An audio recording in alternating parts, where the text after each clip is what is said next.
Hello friends, आप सुन रहे हैं एसआर मोटिवेशन 2.0। आचार्य चाणक्य बताते हैं कि दुष्ट स्त्री या छल करने वाला मित्र तथा जिस घर में सांप रहता हो उसकी मौत निश्चित है। कभी ना कभी वो मृत्यु को प्राप्त होगा ही होगा। आइए जानते हैं कैसे।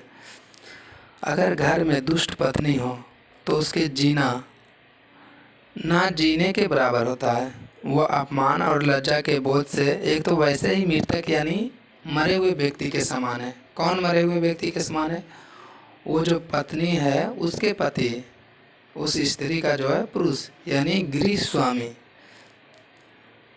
क्योंकि वो जो स्त्री है उसका कोई पवित्र धर्म नहीं होता है ना।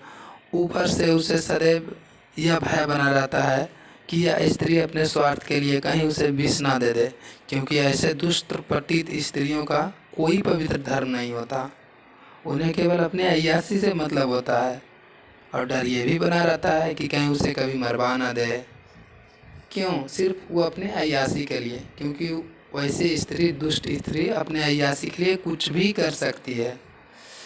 दूसरा यह है, यदि उस गृह स्वामी यानी घर का जो मालिक है, गृह स्वामी का मित्र भी दगाबाज हो, धोखा देने वाला हो, तो ऐसा मित्र आस्तीन के सांप होते हैं। वह कभी भी अपने स्वार्थ के लिए उस गृह स्वामी को ऐसे स्थिति में डाल सकता है जिससे उभरना उसकी सामर्थ्य से बाहर है, यानी उसकी क्षमता जितनी शक्ति है उससे कहीं बाहर है। वो ऐसे परिस्थिति में कभी आपको डाल देगा। अगर वैसे परिस्थिति में आपको डाल देगा जहाँ से आपको उभरना आपकी सामर्थ्य से बाहर है, तो वह जीते जी मर जाता है।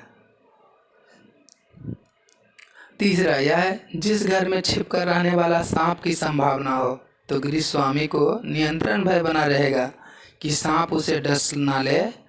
इस प्रकार मृत्यु का भय मृत्यु से भी भयानक होता है। वह शीघ्र ही अपने भय और चिंता से ग्रसित होकर मृत्यु को प्राप्त हो जाता है।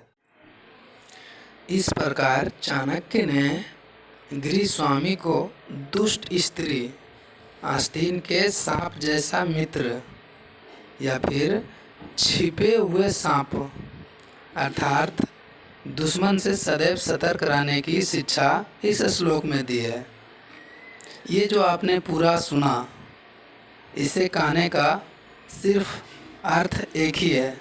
इसके कहने का अर्थ सिर्फ एक ही है कि आप अपनी पत्नी और अपने मित्र का चुनाव बहुत सोच समझ कर करें, ताकि कोई भी आपका अहित ना कर सके।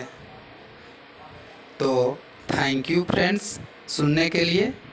अगर आपको अच्छा लगा हो और थोड़ी सी भी आपको अगर नॉलेज मिली हो तो कृपया इस छोटे भाई को प्यार दें, दुलार